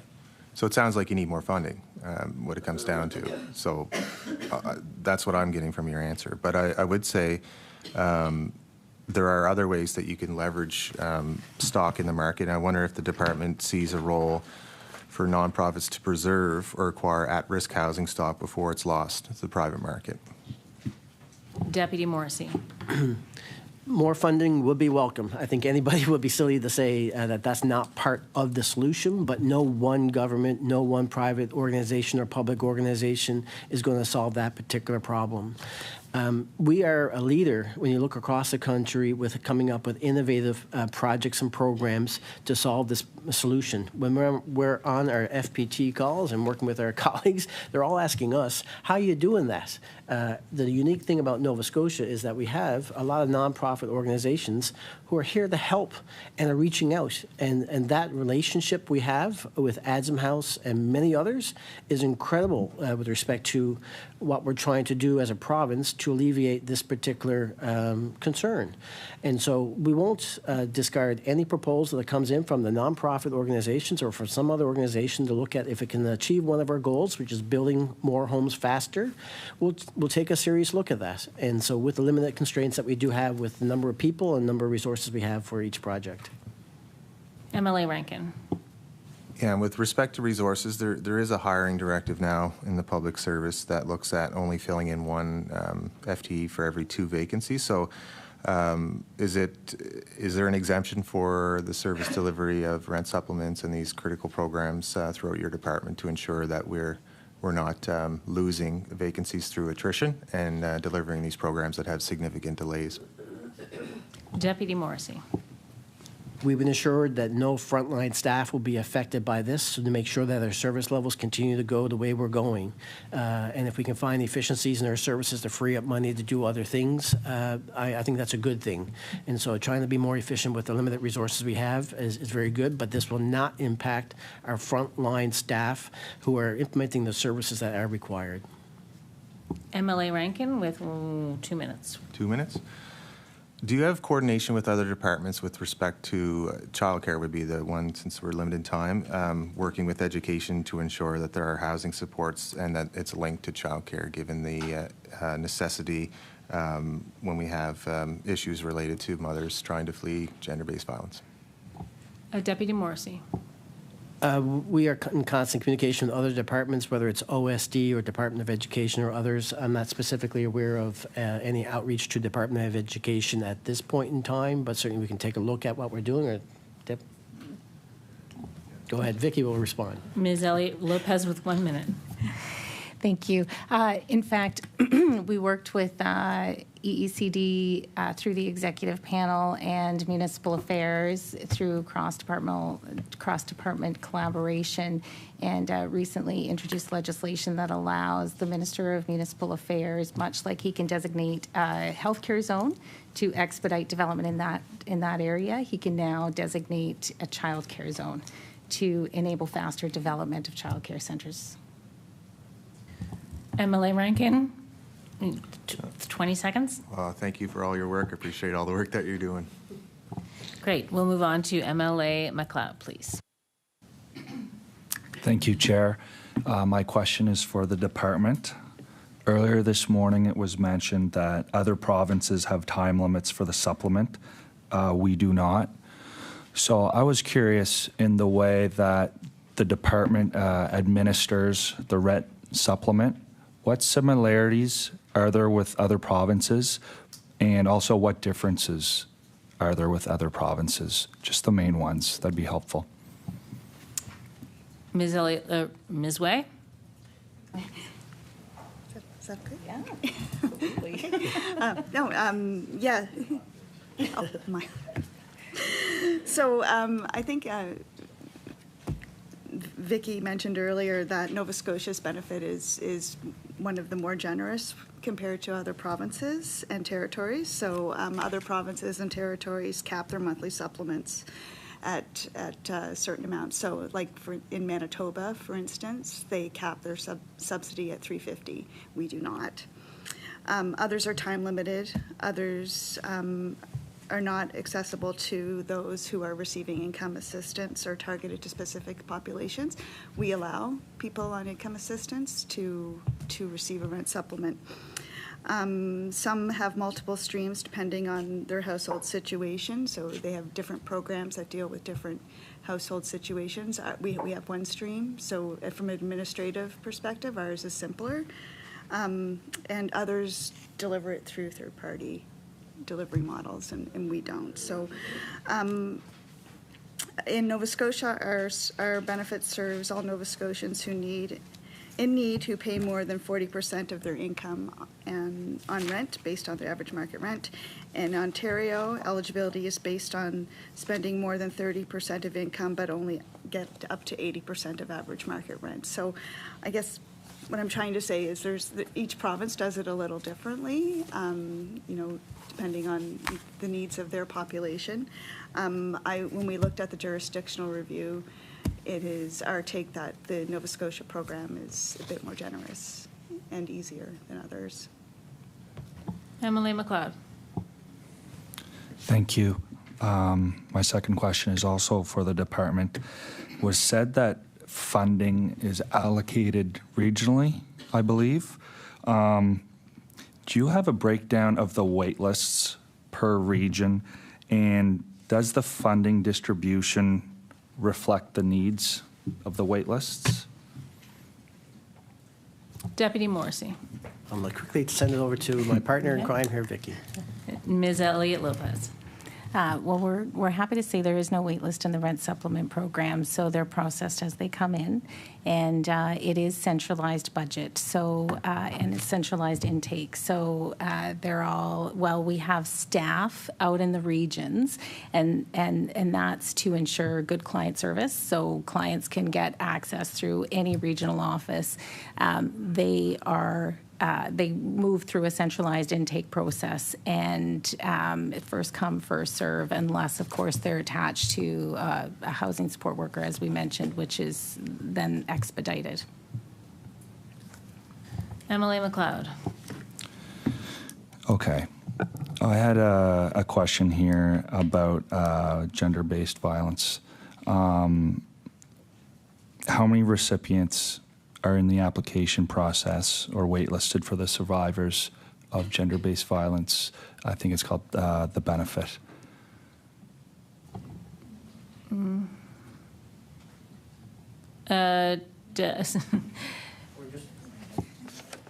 wait until you tell me who.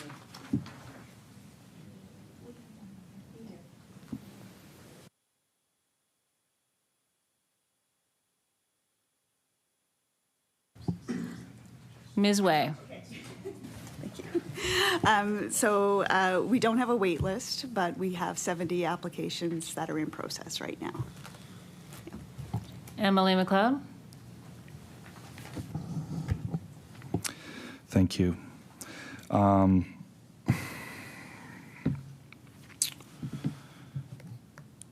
Now,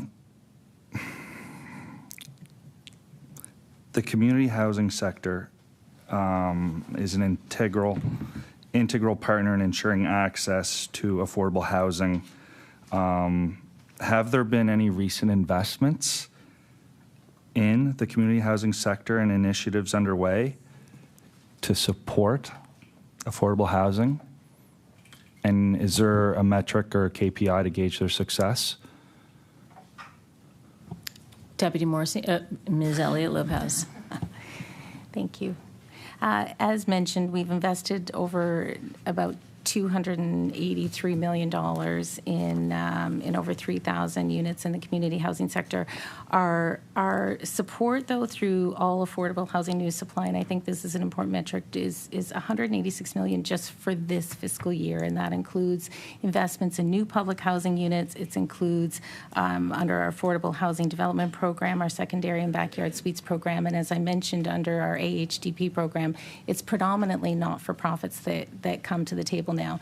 And the reason that we're seeing such success with our not-for-profit organizations is because we've actually changed the way we assess proposals that come to the table. And so the higher the social outcome, the more likely you are to get funding, and the higher that amount of funding will be. And so that's how we gauge what success will be with our community providers. And then, of course, we do reviews. We reach out to them. We ensure that they're operating within the terms and conditions of their agreements, which stipulate that they have to have a certain affordability level. Again, our community housing sector as a partner is critical because they do offer low rents in perpetuity and many at deeply affordable rents. MLA McLeod. Thank you, Chair. I will pass the line of questioning to MLA Wong. MLA Wong. Thank you, Chair, and thank you all for being here, and for the folks with Adsum House. The work you do is it's irreplaceable, so thank you for what you do as well. So my first question really for the department. My mom, for 14 years, lived in Waverley Manor, which is she paid approximately 30% of her income until she died in 2018. It really allowed her to live with dignity, to have a community and stuff around her.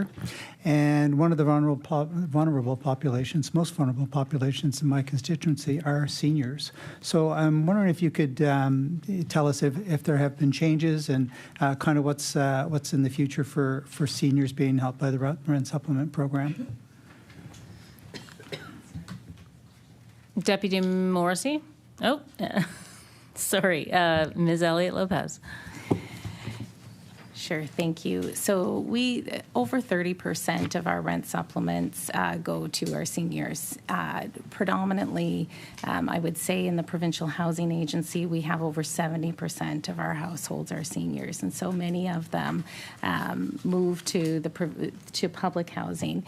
They can access a rent supplement program while they're on the wait list, which has benefited over 1,600 of our households who are waiting. The biggest change that we've made to support seniors on the rent supplement program was back in 2021 when the rent supplement program was first introduced. Seniors were eligible only, they had to be spending it was marked at 95% of average market rent instead of full average market rent. So it made less seniors eligible. It's kind of like the statistic that Michelle shared, or the eligibility requirements from Ontario, where yes, it's 30% of your income, but it only matches out at 80% of average market rent. So essentially that means 50% of your income is going to housing. And so it was not equitable for seniors to be able to access the program because of the way their eligibility was assessed. We've made that now 100% of AMR, which has made more seniors eligible, and it has allowed them to achieve higher amounts in the rent subsidy. MLA Wong. Thank you, Chair. So with that, so we do have seniors that come into our office. They may live in a house, or they may be living in an apartment that's oversized. Maybe a spouse has passed away. So what is the process to take them through possibly the rent supplement program, and how does it work to get them into senior housing? So I'm just curious of how the flow would work for a senior in that position. Deputy Morrissey. We'll do this in two veins if we could, simply because I think the rent supplement will be one particular path, and then certainly on the housing agency, Pam can speak to how we deal with seniors applications and wait times with respect to our clients there. So maybe first with Michelle can answer the question. Okay. Ms. Way? Sure. Yes. So senior facing that situation, we would encourage them to apply to the rent supplement program to secure funding to allow them to live in the unit that they are living. At the same time, they can apply to be on the public housing wait list, and I can let Pam talk a bit more about that if she wants. But you can do it at the same time. So in cases like that, we would encourage the household to at least get support while they're looking for options to obtain permanent housing in a seniors building.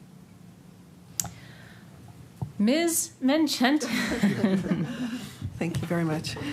So a senior, if they're low income, can apply for housing through the Nova Scotia Provincial Housing Agency. We would encourage that individual to spread their options as wide as they can, so to increase their geography. That'll give them a greater opportunity to get off our wait list much faster. So we will counsel our clients to do that if they're able. One of the things that we've done from a policy perspective to hasten people to get off our wait list, because that is one of our goals, is we recognize that the wait list is getting longer. However, one of the things that we really strive toward is to get people off that wait list as soon as possible. That's through operational efficiencies combined with some policy updates. And I can give you some examples of that, but one of the things that we've done is remove municipal requirements for people to have to live in the district that they're applying for. Now you can go anywhere in the province and put yourself on a wait list for any of the buildings that we have that would be suitable for someone who's 58 years or older, which is how we define our seniors. Emily Wong with 2 minutes. So if possible to get maybe a comment from both organizations here today, but home sharing programs in my mind with tens of thousands of empty rooms and apartments and houses throughout the province seems to be should be a viable option. I know you've taken some heat over HappyPad, the organization that you engaged in the first place, but what do you see as the future of HappyPad to increase the housing market? Deputy Morrissey. I'll start, and again, if my colleagues have something else to add. HappyPad was a solution that we took a look at. We implemented, and I think after evaluation, probably did not have the success that we were looking for, but it did match people with bedrooms or with spaces. And after the program ended, another 400 people had been matched up with particular spaces. So I think there's plenty of opportunity here, and as I mentioned earlier, no one partner is going to solve this problem by themselves, so there may be some other opportunities for other delivery agents to take a look at some of these solutions as well. HappyPad was one that we did implement. We learned our lessons, and we reevaluated and adjusted, and we moved on to other programs since then. Ms. Elliott Lopez with 1 minute. Sure, and I would just reiterate that at the time that we entered into an agreement with HappyPad, home sharing was new to the province, and change takes time. And for the 60 people that did obtain leases, they would say that it was a great success. We do know that over 400 more people connected on the HappyPad site and then continue their relationship offline. But at the time, it was really important that we access every tool available to us. We were faced with a housing crisis. I apologize. MLA Wong with 10 seconds. Just a quick question. Is there a place for home sharing programs within the community organizations? And unfortunately, there is no time for that answer, but I see heads shaking no. Okay, great. So that concludes the time we have for questions. I would like to echo my colleague, MLA Outhit, and thank you all for the work you're doing on this extremely important issue. And I'd like to thank all of the witnesses for coming and ask if anyone has closing remarks. Anyone have closing remarks? Deputy Morrissey and Ms. Lecker? So we'll go Deputy Morrissey first. Thank you, Madam Chair. I just want to acknowledge that the housing challenges we had before us will not be solved by one particular organization. And as I mentioned in my early outset, the people around this room, but there's also hundreds of people behind us in organizations, in government, in agencies who are doing the hard work. And we know this is certainly an issue that's prevailing in the community at this point in time, but we're here to try to find solutions. We're here to work with partners and people like Adsum House and many others who bring their passion, their courage, their advocacy in the community continues to make us to improve our programs and to do better. And that's what we're here to do. So I just want to thank and acknowledge our community partners, the staff behind the scenes who are doing all the hard work, and the frontline people who are continuing to deal with these crises on a day-to-day basis. Thank you. Thank you. And Ms. Lecker, please. Thank you for the opportunity to speak with you today. I want to echo the words of the Deputy Minister. There's a lot of hard work, and there are hundreds, if not thousands, of people behind us who are doing that work. We must work together, government, nonprofits, and the private sector, to ensure that people have enough money to live. We must increase the inventory of affordable housing for the thousands of people experiencing instability. We also have to agree on what we mean when we call housing affordable. We look forward to continuing to work with government to ensure that Nova Scotians' basic needs are met and their human rights are realized. Thank you. Thank you very much. The witnesses may leave. We have just a tiny bit of committee business, and I think we can go right into that, folks. I would like to say before we go into the last bit of committee business that, as chair, I have an opportunity to make comments on what I heard in the meeting, and I will say that there was some excellent collaboration, but I also heard many repeat questions, and so I think as a group we need to sort of listen to each other and what each other is asking, and then we can move on to other questions so that we maximize the time with our witnesses. But good job, everyone. So the next, there's no committee business today, so the next meeting date is November 19th, and it's in camera, and that's our discussion on the CCPAC conference and the training. And we remind that we have a lunch at the AG's office at 11:30 for the whole committee. So if there's no other business, MLA Wong. Thank you, Chair. On my last question, with only a few seconds left, you called order. And so they did not have a chance to answer, but you actually answered for them on record. So I'm just wondering of the appropriateness of that. And probably not appropriate. I apologize for that. But I did, there was a very clear head nod from the witness who wasn't called upon. But what we can do is we can write that question down, send it to the witness, and we can get a written answer. How's that? MLA Wong. So I wasn't looking for the appropriateness of the written answer or not, but I think it was the fact that order was called. Therefore, a response should not have been recorded, and you answered the question for them as chair. Thank you. I apologize for that. Do we need to ask for a retraction of my comment, Mr. Hebb? Okay, so no, but now my apology is on record, so we can, as someone continues to read the answer, they'll be able to see that that was inappropriate, and I will try to do better. Is there any other business? Okay, the meeting is adjourned. Thank you.